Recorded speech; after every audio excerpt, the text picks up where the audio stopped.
Hi friends, నేను మీ Dilip daring star YouTube channel.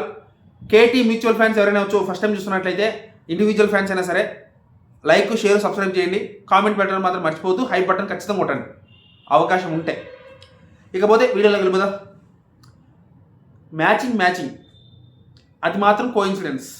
ఈ తమ్నెయిల్ ఎందుకు పెట్టానంటే, మన కళ్యాణ్ తనుజ గారి మ్యూచువల్ ఫండ్స్ చాలామంది ఈ మధ్యకాలంలో సిబిఐ ఆఫీసర్లు, సిఐడి ఆఫీసర్లు అయిపోయారనమాట.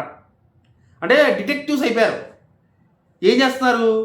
ఈ కుకింగ్ విత్ జాతిరత్నంలో షో ప్రోమో వచ్చింది కదా, ఆ ప్రోమోలో ఎవరికి కనపడింది, మన వాళ్ళకి మాత్రం కనపడింది ఏంటో తెలుసా? కళ్యాణ్ తనుజ మ్యాచింగ్ వేసుకోవడం. అది కనిపెట్టేశారనమాట మన వాళ్ళు. కనిపెట్టేసి ఒకటేమైనా యూట్యూబ్, ఇన్స్టాగ్రామ్ వాయగొడేస్తున్నారు. అసలు నిజంగా ఇలాంటి అభిమానులు ఎవరికి దొరకలేమో బహుశా. వాళ్ళ అదృష్టం నిజంగా ఏ జన్మలో చేసుకున్నారో కానీ మహానుభావులు ఇద్దరు నిజంగా చాలా అదృష్టం వాళ్ళకి. ప్రతి ఒక్క మూమెంట్ని వాళ్ళ సొంత మూమెంట్స్ లాగా ఎంజాయ్ చేస్తున్నారు చూసారా ఫ్యాన్స్. నిజంగా గొప్పరా బాబు ఫ్యాన్స్. ఇక కళ్యాణ్ తనుజ విషయానికి వస్తే, వీళ్ళు ఎక్కడికి వెళ్ళినా మ్యాచింగ్ వేసుకెళ్తారో అని అదేందో అర్థం కాదు. అది కోఇన్సిడెన్స్ అంటారు. మళ్ళీ ఒకసారి కోఇన్సిడెన్స్, 2 సార్లు కోఇన్సిడెన్స్, ఎన్నిసార్లు కోఇన్సిడెన్స్ అని చెప్తారు. బట్ వాళ్ళు ఎందుకు చెప్తారో మనకు తెలుసు, కానీ నాకు ఎందుకు సరదాగా మాట్లాడాలనిపించింది దీని మీద. ఎందుకంటే నేను కళ్యాణ్ తనుజ మ్యూచువల్ ఫ్యానే కదా. మూమెంట్స్ని కొంచెం నా ద్వారా, నా నోటితో పలికితే నాకు సంతోషం అనమాట, అదో తృప్తి అనమాట.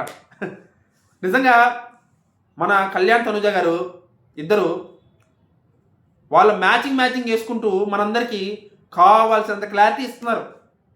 అరే అబ్బాయిలు, మీరు ఏం భయపడకండిరా, మీరు ఏం బాధపడకండిరా, అంతా బాగుందిరా అని చెప్పేసి మనకు క్లారిటీ ఇస్తున్నారు. కొంతమందికి అది అర్థం కావడంలా, హేటర్స్కి. వాళ్ళు అడ్డమైన రిలేషన్లో అంటగడతారనమాట మన తనుజాకి. వాళ్ళు అర్థం చేసుకోలేక. సరే, ఇది ఎన్నాళ్ళు కొనసాగుతుందనేది మనందరికీ ప్రత్యేకించి చెప్పాల్సిన పని లేదు. ఓ 2 సంవత్సరాలు ఇలా చూస్తూ వీళ్ళ మూమెంట్స్ని ఎంజాయ్ చేస్తూ ఉన్నాం. ఓ 2 సంవత్సరాల తర్వాత అందరికీ ఒక క్లారిటీ వస్తుంది. ఓకేనా?